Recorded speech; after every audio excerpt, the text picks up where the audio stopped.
Bismillahirrahmanirrahim. Mugi-mugi kita awak dhewe ngaji niki mugi-mugi nambah ngilmu manfaat barokah fid dini wad dunya wal akhirah. Faslun utawi ki kono fasal suwiji. Takbire fasal mubtilatut tayamumi utawi pira-pira perkara kang batalake tayamum. Iku salah satun iku telu. Di perkara yang membatalkan tayamum niku ada tiga. Ada tiga. Jadi dalam tayamum iki ada yang namanya rukun, ada yang namanya sunnah, ada yang namanya batal. Nek batal ketika kita lakukan otomatis tayamume batal. Jadi perkara sing membatalkan iki ketika kita lakukan ya wis harus tayamum meneh. Sing pertama rupane telu, marupane perkara. Selae ma abtola kang batalake apa mah batalno al wudu'a ing wudu. Jadi setiap perkara yang membatalkan wudu mesti membatalkan tayamum.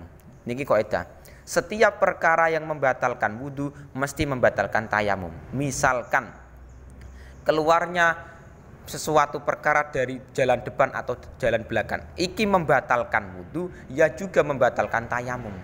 Jadi penting angger ada perkara yang membatalkan wudu, niku mesti membatalkan tayamum.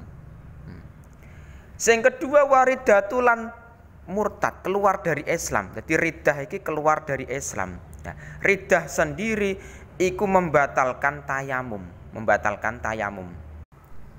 Jadi dalam tayamum niku memang nek riddah keluar dari Islam iku membatalkan tayamum, tapi dalam mandi tidak. Bikhilafil wudu wal ghusli binisbati salim fala yabtulu biha walau fi asnaihima.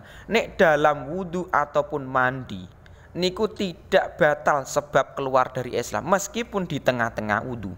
Jadi tengah-tengah wudu malah dia atine pengen masuk agama non Islam, misalkan pengen masuk agama Buddha, niku tetap wudune sah, tidak batal. Nah, di dalam wudu ataupun mandi besar meskipun dia keluar dari Islam tetap sah mandine atau wudune. Tetapi dalam tayamum lah, permasalahan kita dalam tayamum. Nek tayamum niki ketika dia kok keluar dari Islam batal tayamume, batal. Watawahumul ma'ilan nyono anane banyu, watawahumul ma'ilan nyono anane banyu. Jadi ketika kita iki mau menduga adanya air, in tayamama, lamun tayamum sapa wong tayamum lifaktihi, iki lam li taklil menunjukkan alasan lifaktihi krana kesepen banyu. Yang ketiga membatalkan tayamum niku menduga adanya air. Nek tawahum niki sak ngisore yakin. Jadi nek yakin ki awak dhewe bener-bener mantep nek iko ana air. Jadi mantep ana air, udan misalkan. Iki mantep nek awak dhewe iki mau ada air. Tapi nek tawahum belum nyampe keyakinane 100% belum. Jadi hanya ning atine iki koyok-koyoke iki ana banyu.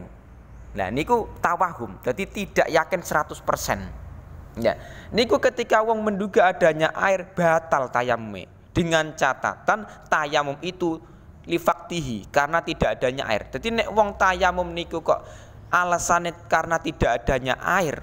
Nah, iku batal tayamum ketika dia menduga adanya air. Misalkan seseorang tayamum, terus setelah tayamum karena kesepen tidak adanya air. Nah, setelah tayamum terus dia niki mau ngerti, koyoke kok ada air. Nah, niku tayamume otomatis batal. Tayamumnya otomatis batal karena dia menduga adanya air. Ini batal. Tapi ketika tayamume kok tidak karena lifaktihi, karena tidak adanya air, misalkan tayamume iki karena perkara lain. Jadi tayamum yang di situ memang karena perkara lain. Contohnya misalkan sakit. Jadi sakit yang di situ diperbolehkan tayamum. Utawa misalkan selain sakit, contohnya perkara lain. Misalkan ada air, tapi hanya cukup kanggo minum hayawan. Nah, itu tetap dia diperbolehkan tidak batal, tayamumnya tidak batal.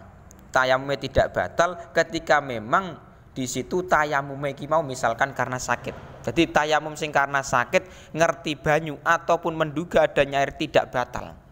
Sing batal iki nek tayamum karena tidak adanya air, karena tidak adanya air. Nah, iku kok dia menduga adanya air batal tayamume. Kok dalam kitab Tahrir terus Syarqawi niku memang ada permasalahan ngeten. Ketika seseorang iki kok sholat, jadi sholatnya iki karena tayamum karena tidak adanya air. Jadi tayamum karena tidak ada terus sholat. Setelah sholat rakaat kedua, delalah dia iki mau yakin nek ada air di tengah-tengah sholat. Jadi tengah-tengah sholat yakin ternyata ada air. Udan misalkan, iki sholatnya tidak batal. Sholatnya tidak batal, tayamumnya tidak batal. Ketika memang dia ngerti air di tengah-tengah sholat. Tapi ketika dia ngerti air kok sebelum sholat, nah ini batal. Jadi sebelum dia melakukan sholat, terus ngerti adanya air, nah ini tayamumnya batal. Harus sholat ini nganggo wudu. Tapi nek dalam kitab Syarqawi niku memang ada ulama yang mengatakan, sebagian ulama yang mengatakan nek tengah-tengah sholat kok ngerti air niku tidak batal tayamume, tetap sah sholate.